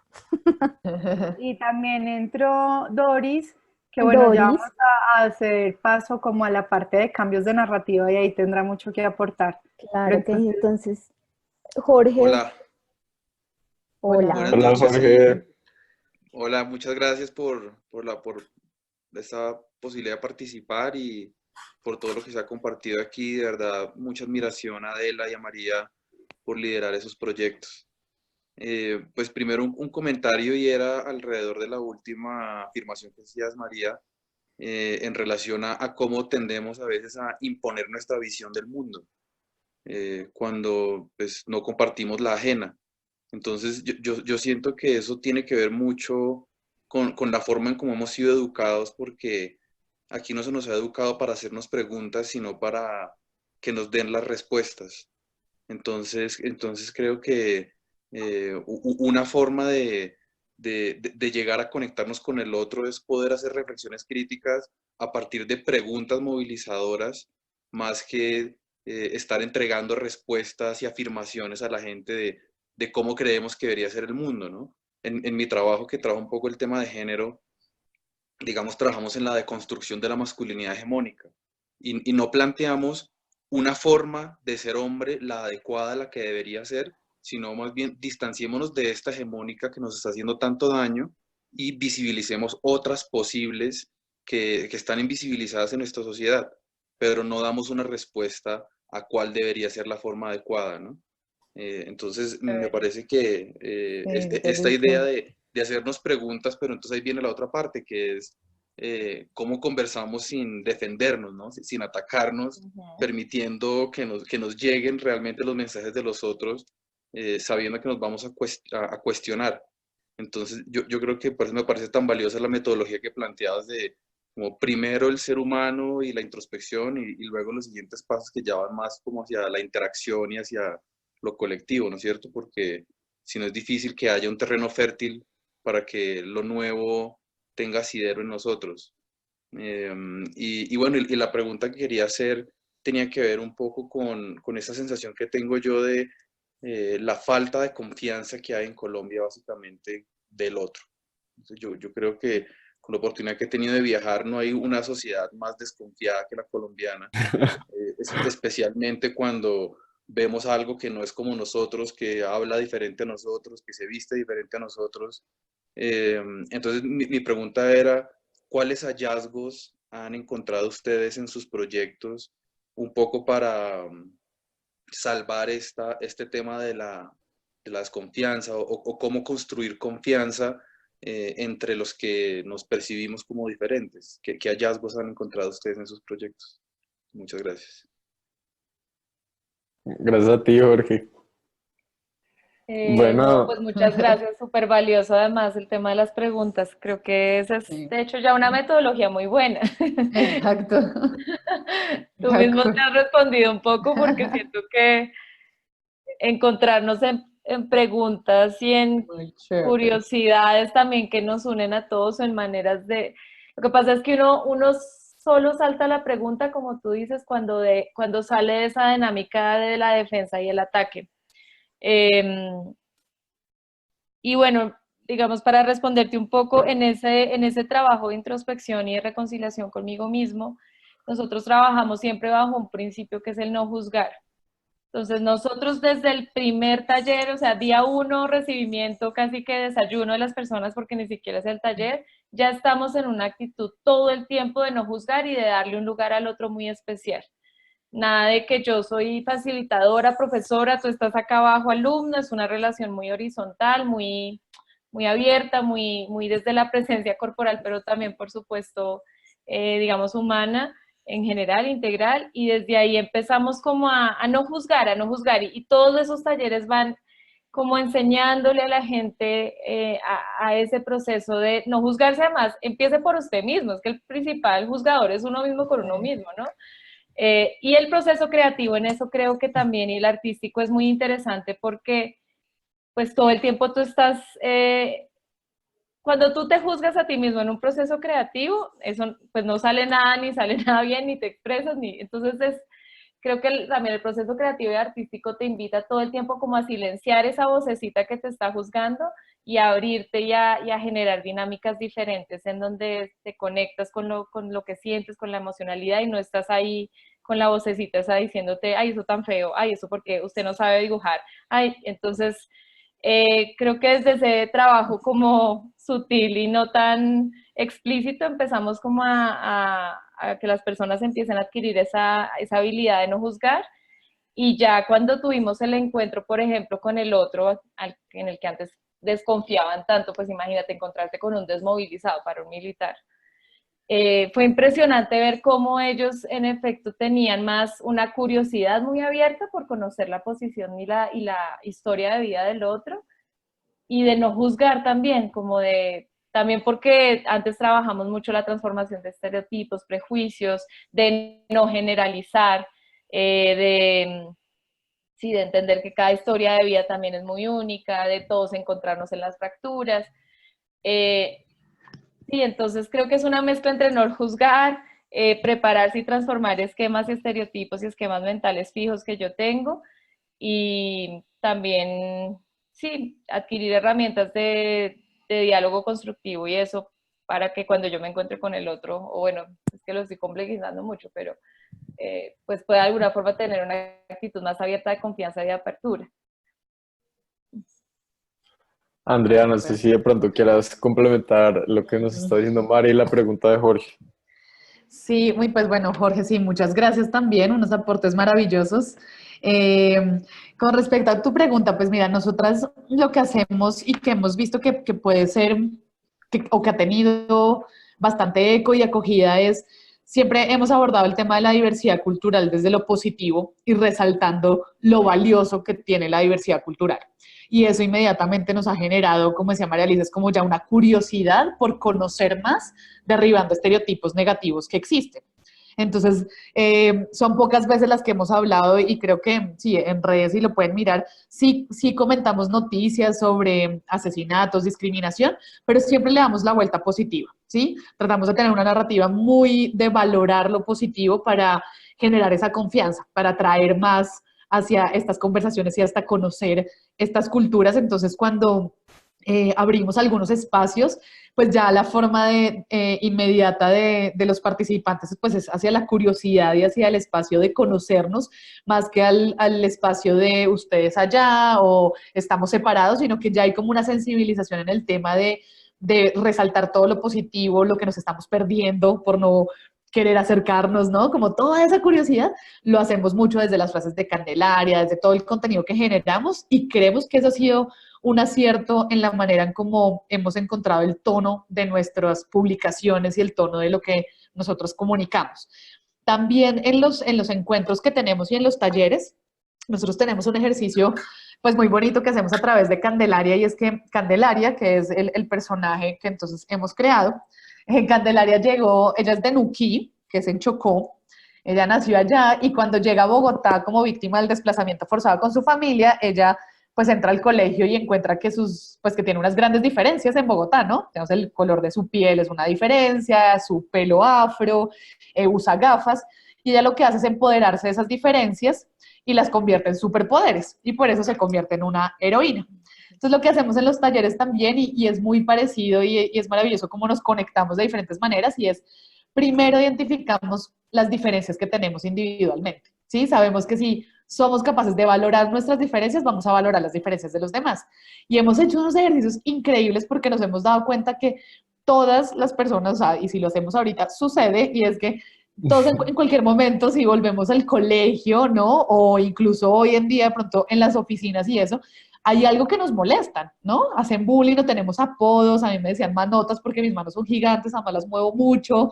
Entonces, todos tenemos diferencias por las que nos podrían molestar, lo que pasa es que el tono de piel son diferencias evidentes y por eso hay el racismo o la discriminación es más fuerte, pero todos somos diferentes. Entonces cuando llegamos a conectarnos con esas diferencias, ya ver las diferencias de los demás puede llegar a ser un tema más de derribar esas barreras que nos hacen como tan lejanos, sino de saber, bueno, sí, a mí también me molestaban en el colegio, nos hemos encontrado con millones de cosas. O sea, gente adulta que hacemos en empresas y dicen, sí, a mí me molestaban por flaca, por que hablaba de una manera, por un montón de cosas que al darnos cuenta que todos lo hemos sufrido, pues decimos, bueno, ya al encontrar la diferencia en el otro, pues puedo, no sé, hacerlo un poco más amable y derribar esas barreras. Entonces, creo que eso ha sido de algunos aciertos que hemos tenido ya en el momento de generar estos espacios de encuentro, que sea más desde la curiosidad y desde el vernos pues más como iguales y simplemente como encontrar espacios de confianza, sí, de aprendizaje constante como para poder derribar esa falta de confianza que puede existir. Muy chévere, muy chévere. Responde. Sí, yo creo que sí hemos encontrado respuestas. Quería Dale, mencionar Mario. también que es que no les he hablado, yo el año pasado hice unos videos para cambiar estereotipos imaginarios de los colombianos a través de dichos y refranes. Y en el tema de la confianza, que también es un tema que yo pienso mucho, es algo que casi que todos los días está ahí también resonándome, hicimos un video sobre resignificar el dar papaya, que justo el dar papaya, que además es un dicho requete colombiano, pues es justo eso, ¿no? O sea, usted tiene que desconfiar de todo el mundo porque además, sí, en cualquier momentico que se descuide, trin, se aprovechan de usted. Y pues los invito a verlos y ponen en YouTube el hashtag sabiduría popular dar papaya. Van a salir unos niños que resignifican de una manera muy bella el significado de dar papaya. Pues para que lo miren. Muy chévere. Ahorita les compartimos el link a los videos en el chat. Sí. Para que los puedan ver, que son una nota. Bueno, entonces a mí me gustaría leer una de las preguntas que nos hacen y también creo que nos puede introducir de alguna forma al siguiente tema, que es sobre las narrativas. Creo que lo hemos estado abordando de muchas formas, creo que lo podemos abordar más concluso, pero quiero leer la pregunta como para darle inclusión a Andrea, que nos comenta acá, Andrea Cardona. Hola, primero que todo, gracias por este espacio y tengo una pregunta. ¿Cómo adaptar el lenguaje a la forma en la que queremos cambiarlo en aras a la inclusión y la concientización de la necesidad de la heterogeneidad a las características socioeconómicas y culturales de las personas? Que a mí me parece que es una pregunta muy interesante porque también habla de la diversidad de otras formas, pues de términos socioeconómico, que curiosamente no lo hemos mencionado tanto, pero además del lenguaje. Y la segunda, que también me parece que el punto crucial de lo que hemos estado hablando, es cómo no recaer en la superioridad moral al ignorar que la forma en la que se quiere crear conciencia debe nacer desde una comunicación más asertiva. Creo que la comunicación es clave, desde el reconocimiento de lo que nos hace diferentes a los unos a los otros. Entonces, si quieren podemos responder a la pregunta brevemente y podemos dar paso al siguiente tema luego. Sí, quizás frente a lo que dijo Andrea, que claro que hay una línea muy delgada, yo siento que también pues depende del tipo de violencias que estemos abordando y como de esos niveles micro y macro que hablaba también María Luisa. O sea, creo que el nivel micro justo del chat y de nuestras interacciones familiares y cotidianas podemos de pronto encontrar, pues yo sí invitaría, como es un gran ejercicio, que yo tampoco es que sea la dura en eso ni mucho menos, pero es un ejercicio como de eso, de tratar de bajarle un poco al tema de la defensa y el ataque, mi posición es la correcta y la tuya no, y tratar de entender un poquito por qué esa persona está pensando así, qué lo llevó a pensar así a esa persona, qué curso de vida, qué, no sé, influencias, etcétera. Pues creo que ahí, pero por supuesto, ya cuando estamos hablando de violencia directa, feminicidios, bueno, discriminaciones de todo tipo, ya que, pues por supuesto que no, va mucho más allá del tono y de quizás tratar de generar puentes, sino si ya son luchas y son resistencias que se deben hacer quizás de otra manera. Eso es como lo que pensé cuando habló, pero claro, no es sencillo para nada. Sí, sí, yo creería que un poco complementando ahí depende también mucho, sí, de la posición y de la persona con la que uno esté, ¿no? No es lo mismo uno hablar de, supongo yo de verdad, no me ha pasado por suerte, pero digamos mi oficina está en una casa feminista donde hay un consultorio jurídico que atiende a mujeres víctimas de violencia, ¿no? Entonces vienen muchas mujeres y no sería lo mismo hablar con una mujer que ha sido víctima de violencia de una manera más tranquila y como, ahí entiende lo que sí te pegaron, ¿no? Por De supuesto. pronto, pues pucha, el mensaje es otro. O sea, No, sí, claro. hay como que ponerse en su lugar, pero entonces yo creo que depende del contexto, depende del, sí, de la persona con la que estamos hablando. Por supuesto, digamos, a mí me ha pasado también con mi familia, incluso con mi mamá, que me sale con unas que le digo, ay, pero, o sea, no me lo digas tú, mi mamá, mujer, ¿qué es esto?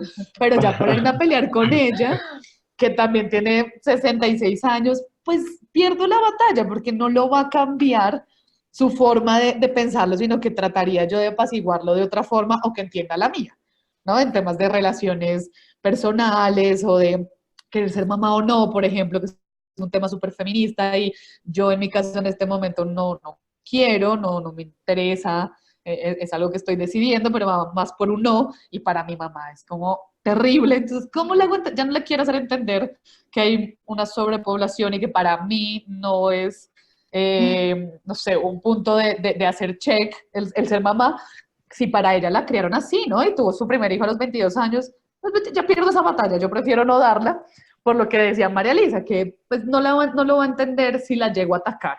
Entonces creo que sí, la comunicación asertiva es eso, es entender con quién estamos hablando, cuál es el público que estamos dirigiendo y esa manera que el mensaje pueda ser pues mucho más alineado a si podemos cambiar o no esas perspectivas o si preferimos como simplemente que entienda mi posición y ya. Si queremos cambiarla, tal vez podemos dar una conversación un poco más con ejemplos, con preguntas, un poco más profunda. O no. Entonces sí, yo creo que son muchas líneas en las que uno se envuelve ahí.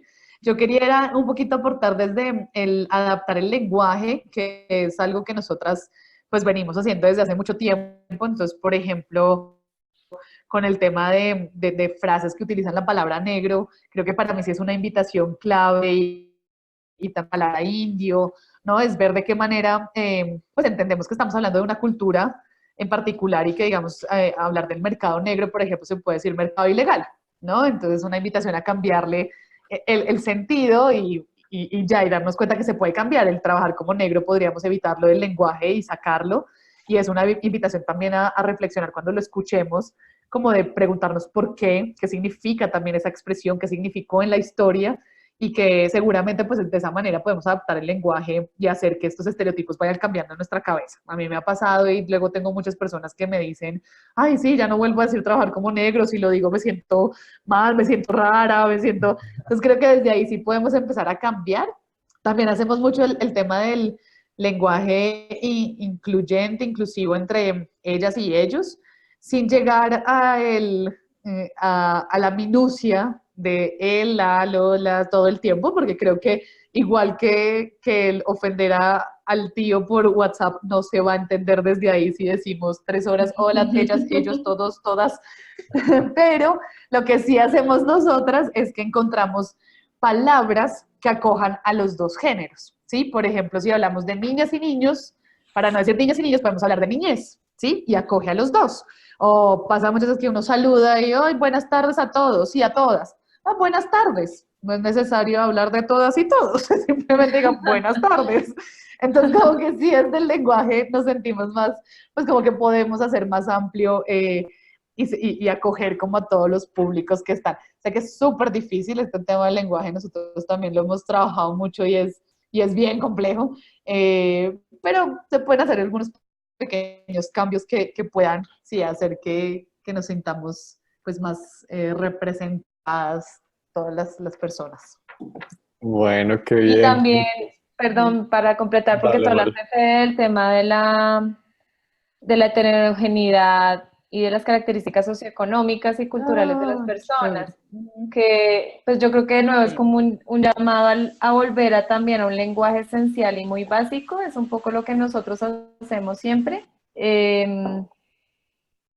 Sí, no utilizamos palabras complejas, llegamos como a las metáforas más sencillas, de nuevo a todo lo que cualquier persona se podría conectar. Por ejemplo, si utilizamos mucho una metáfora que es la metáfora del árbol. Entonces, estos 3 niveles que les acabo de decir, el nivel introspectivo son las raíces, aquello que no vemos, pero que nos nutre, nos sostiene. La relación con el otro ya es ese árbol que tiene unas ramas que se empiezan como a entrelazar, y ya después es un bosque, un territorio con una cantidad de especies. Entonces, creo que eso es un esfuerzo, además, creo que en términos metodológicos es apasionante, porque es un esfuerzo todo el tiempo, pero un esfuerzo no, más bien un disfrute casi que mirar cómo, qué lenguaje uso yo para conectarme con ese otro. Y cómo volvemos sí, a eso tan esencial, a esas imágenes que todos compartimos. Y acabo, por ejemplo, de venir de hacer un taller de kintsugi con japoneses y con chinos, y también estuve en Irlanda del Norte, y no es por chicanear ni mucho menos, sino porque creo que en las imágenes sencillas nos encontramos todos, y en el lenguaje sencillo también nos encontramos todo eso, la fractura, el dolor, todos hemos estado rotos. Eso es también es una cosa muy bonita de encontrar puentes desde un lenguaje esencial. Súper, es Nota, cierto. sí. Sí. Muy bonito, y trabajando con población en discapacidad y también con población en discapacidad sensorial, pues Mara también lo podrá contar, pero ha sido todo un reto, porque muchas de las metáforas que usábamos todo el tiempo, digamos, en facilitación de talleres es mírense los unos a los otros, o veamos hacia adentro, o observemos el círculo, o también metáforas a la luz. Ahí uno encuentra otras formas muy distintas de entender. Hay un participante, pues de esos participantes que sobresalen por sí solos y que todo el mundo dice como, hijo de madre, esta persona la tiene muy clara y entiende muy bien el proceso y muy comprometido. Y cuando nosotros hablábamos de la luz para ciertas cosas, él hablando desde su discapacidad, de su condición de discapacidad, de invidencia, decía que, por ejemplo, para él la luz no es el día y la noche como para nosotros, o sea, ese paso del tiempo no lo afecta de esa forma, sino que para él la luz es una luz interior. una luz que él encuentra de otra forma, y es una forma muy distinta de entender una metáfora muy fuerte, que es una metáfora de una energía humana y casi que profunda en cada uno. Y creo que eso también es como lo decía María, no el trabajo, sino el disfrute. Creo que es donde uno ve la diversidad de otra manera y la entiende mucho más emocional. Bueno, qué Muy lindo. nota, y me gustaría poder recoger todo, pero siento que ha sido muy completa la conversación. Muchas gracias por todos los aportes. Y creo que podemos entrar brevemente a este tema antes de cerrar, porque ya estamos un poco pasados de tiempo, pero creo que lo vale y creo que podemos como puntualizar. Andrea nos hablaba de unos puntos muy claros de género y raza, de la forma en la que usamos la palabra negro y la forma en la que usamos el lenguaje inclusivo. Y el tema al que queremos pasar es qué narrativas hemos identificado y ha identificado cada una que podemos cambiar en la sociedad sobre la diferencia. No sé, Andrea, si quieras complementar, si crees que ya lo que dijiste está bien, y María creo que nos puede complementar de qué narrativas y qué discursos amplios sociales estamos viendo que podemos cambiar.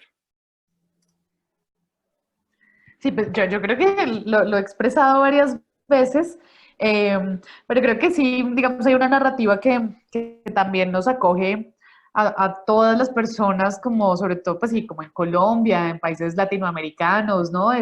Y las narrativas también mundiales que son pues muy colonizadoras de una historia que nos contaron y que desde ahí creo que deberíamos cambiar, ¿no? Ese chip nos lo metieron desde el principio. Latinoamérica entonces es la mano de obra y somos pobres y somos diferentes, Europa es lo mejor. Creo que desde ahí, desde ese discurso colonizador, tenemos que empezar a cuestionar y a preguntarnos todo, ¿no? ¿De verdad fue así? ¿Será que hay otra historia?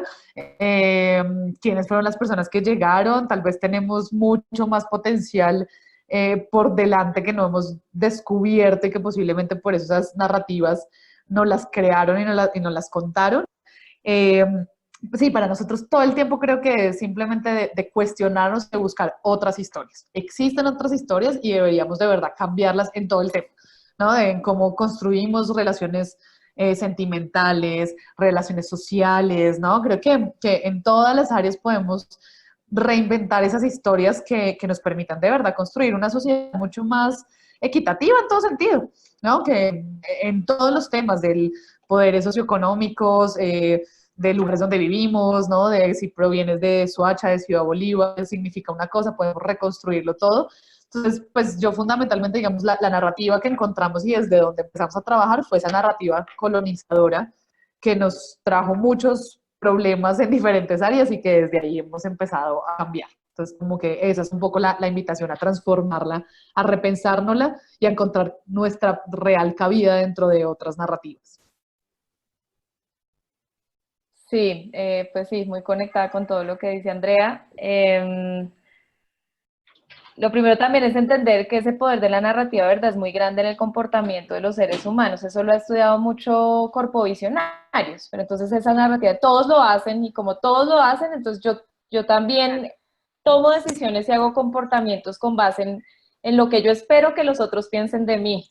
Y por eso es tan importante el tema de la narrativa, o sea, realmente el tema del lenguaje crea realidad, es así de sencillo. Entonces, aunque uno lo puede ver como algo de pronto que es una minucia, que no, pues sí, creo que desde ahí se pueden hacer grandes transformaciones y también creo que en los niños, pues es la clave. Ejemplos que nosotros hemos hecho también en cuanto al conflicto armado y la memoria finalmente también es eso, son nuevas formas de nombrar lo que nos pasó.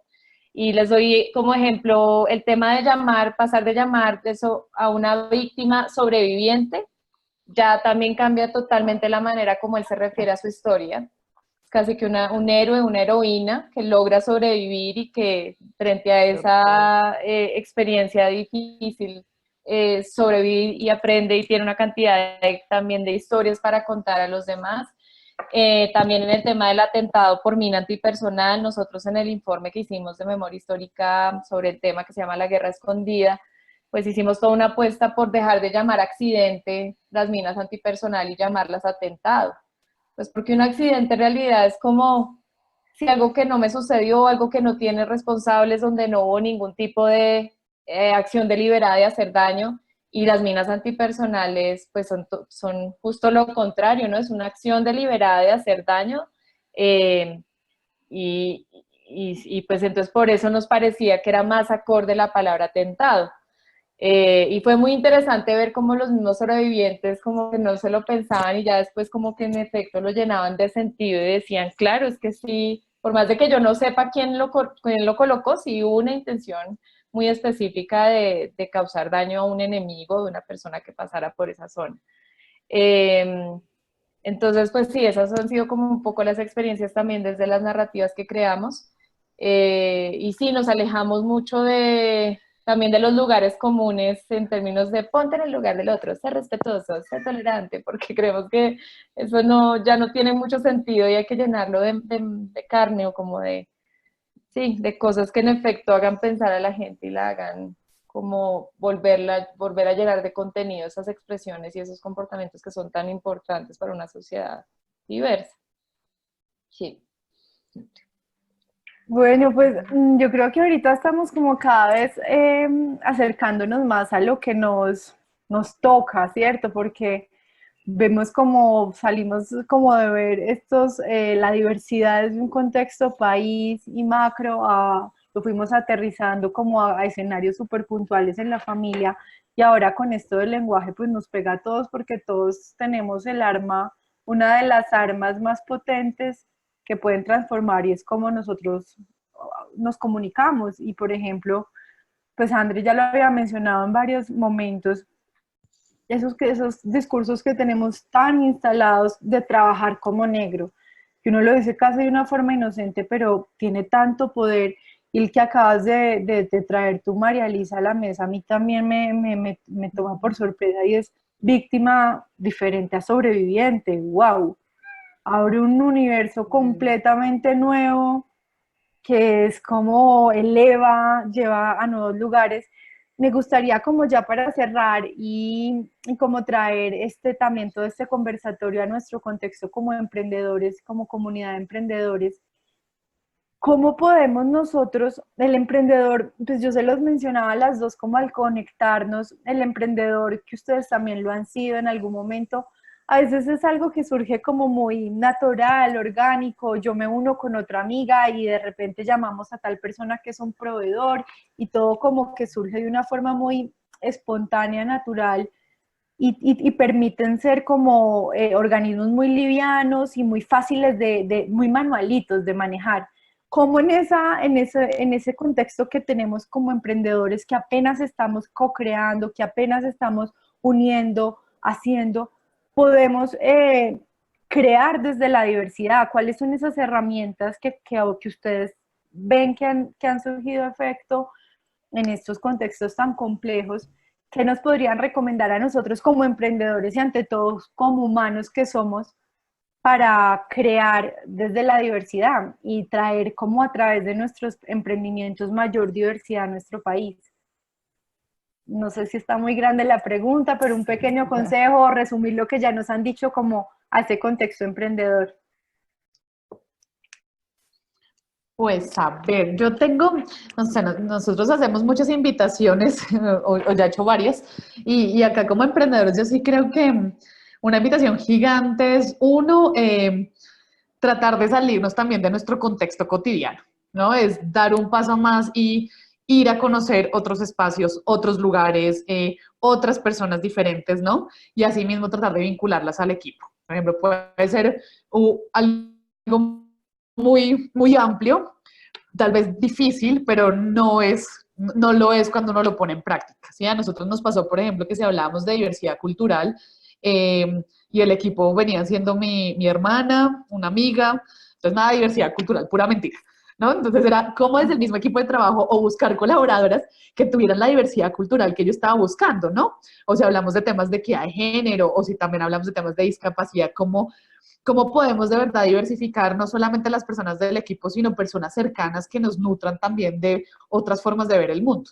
Creo que esa es una primera inquietud que como emprendedores deberíamos tener y es, si estamos emprendiendo algo nuevo, también empaparnos de otras maneras de ver, que eso nos van a llenar de conocimiento, de aprendizajes constantes y seguro la creación de proyectos, de iniciativas, de productos, de todo lo que podamos ofrecer va a ser mucho más grande. Este es uno de los discursos que yo hago con las empresas, que es cuando promovemos la diversidad diversidad cultural desde las empresas, ¿no? Y es cómo los equipos de trabajo de verdad más diversos son más creativos, más los ambientes laborales son mucho más cómodos, mucho más amables, de un aprendizaje constante, porque así sea aprender de comidas diversas, eso es aprender. Y seguramente vienen otras ideas para poder crear en los emprendimientos, pues mucho más diferentes, competitivas, más atrevidas y bueno, mejores. Por otro lado, pues creo que digamos, hay prácticas muy pequeñas que podemos hacer como estas del lenguaje y nos pueden ayudar un montón, ¿sí? Y eso es crear también desde la diversidad y es como tener estas prácticas pequeñas en los emprendimientos y también promoverlas es clave, es repensarnos todo lo que vamos creando, hacia qué público va, a quién estamos acogiendo, mi emprendimiento podría llegar, qué pasaría si mi emprendimiento llega a una persona con discapacidad visual, puede hacer el ejercicio, podría hacerlo una persona indígena, que de pronto tiene otro conocimiento, es adaptable a estas personas o no. Creo que todo el tiempo lo podemos jugar, así hagamos desde sofás, es importante empezárnoslo, ¿no? Si mi emprendimiento es sobre lámparas, es verlo desde ahí, ¿no? Lo podría comprar cualquier persona, estaría adaptado a una persona afro, a una persona indígena. ¿Qué pasa si amplío mi portafolio de pronto de productos y de clientes para comunidades diferentes? Creo que eso haría que también los emprendimientos sean mucho más competitivos y más disruptivos y amplios como en todo sentido. Entonces, tal vez esos son algunos consejos que podría yo aportar. Gracias, Andrea. Sí, pues creo que ya lo ha dicho todo Andrea, pero de pronto no, lo único que se me ocurrió para complementar es que creo que pues, ser emprendedor también requiere como de un ejercicio muy consciente de conectarse todo el tiempo con uno mismo y ponerle atención a sus propios prejuicios, a sus propios esquemas mentales, a aquellas cosas que me cuestan. Sí, si uno entiende el liderazgo como para mí es una oportunidad todo el tiempo de ser una mejor persona y de justo también ponerme en el lugar de mi equipo y de las personas que me rodean, pues eso incluye todo el tiempo un cuestionamiento y una atención muy, muy plena de cómo me estoy relacionando, de la manera en que me estoy comunicando, de las palabras que uso, de la atención que presto, bueno, en fin, o sea, es como requiere un ejercicio muy hacia adentro también el liderazgo y de todo el tiempo estar muy consciente de si me quiero conectar con las otras personas de nuevo, qué lenguajes usos, qué metáforas, cómo llamo la atención de una manera en donde sea constructiva, cómo llegamos a soluciones creativas desde los diferentes puntos de vista, y cómo también acepto errores, pido perdón, en fin, o sea, creo que sí es un ejercicio clave ser muy consciente que uno también tiene, por supuesto, prejuicios, estereotipos, esquemas que debe cambiar y que el ejercicio de ser líder, pues es una oportunidad maravillosa para eso. Yo siento que sí. Eso Pues es. me encanta porque lo traduces como si ser emprendedor, pues claramente nos pone en el rol de líderes y desde Firmamento cultivamos mucho esta idea de ser líderes conscientes y desde emprender desde ese liderazgo consciente. Entonces, creo que es una forma muy linda de como de ir cerrando, comprendiendo que ante todo la diversidad, tú lo mencionaste en varios momentos, comienza conmigo, la reconciliación, la primera es la que hago conmigo, el discurso, el primero que tengo es conmigo. Yo me llevo como grandes joyas de este conversatorio. Si alguien más quiere como para ya cerrar, de pronto compartir algo, hacer una última pregunta. Fede, Lu y pues los del equipo, pero pues de verdad muchas gracias, qué proyectos tan maravillosos. Yo ya estaba como muy enamorada de Candelaria, pero ahora además me conecto muchísimo más con Prolongar por ser como esa empresa que ha acogido a Fede y que he visto cómo ha generado en él de verdad esta nueva forma de verse en diversidad. Entonces, bueno, vamos ya cerrando. ¿Alguien tiene preguntas, algo más que decir? Sí, sí, hay De preguntas pronto, muy... Ay, dale, Pau. María Luisa, para compartir algo desde mi propio proceso en tema de, bueno, coaching, PNL y todo esto, una práctica que estoy empezando a adaptar, lo cual no ha sido fácil, es empezar a hablar en primera persona, porque decimos uno, la sociedad, la gente, y ahí no hay tanto aprendizaje como en el momento cuando digo, a mí me pasó tal cosa de mi experiencia, yo pienso esto, yo creo esto porque a mí me pasó esto y lo otro. En ese momento de mi punto de vista y puede ser que el otro no se sienta así como atacado, pero cuando digo es que la gente es que hacen, se siente atacado. Eso es una. Y la otra, el poder aprender a escuchar. Eso es una cosa que me ha costado un mundo porque está la vocecita de pensando en qué respondo y no en escuchar generosamente. Entonces, como esos dos ejercicios, alguna vez en la Cámara de Comercio, entonces nos sentaban así, viéndonos a los ojos, con las manos sobre las piernas, sentados, y decía, voy a escucharte generosamente, viéndote a los ojos. Y ahí pude conectar un poco más, como dos herramientas que estoy usando y vamos en ese proceso. Súper, Muy Nota. muy lindo, importantes gracias. las dos. Sí. Sí, estaba pensando también para cerrar, pues aparte de agradecerles a las dos, muchas gracias por darnos su tiempo.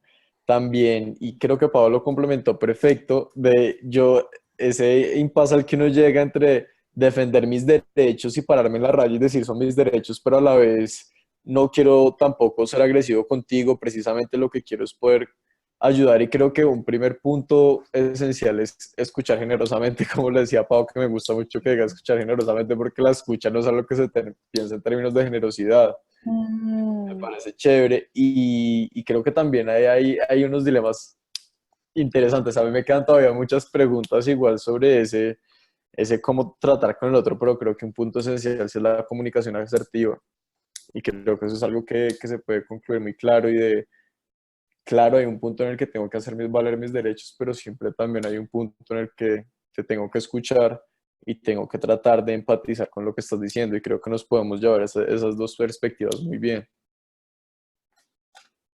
Y Sí. sí, si hay otra pregunta para cerrar o algún otro comentario también, muy bienvenido. Yo solo un comentario que me hizo recordar este espacio y es el de Jean-Paul Lederach en el libro de la Sí, imaginación moral, lo amo, que, con loca pasión a Jean Paul Lederach.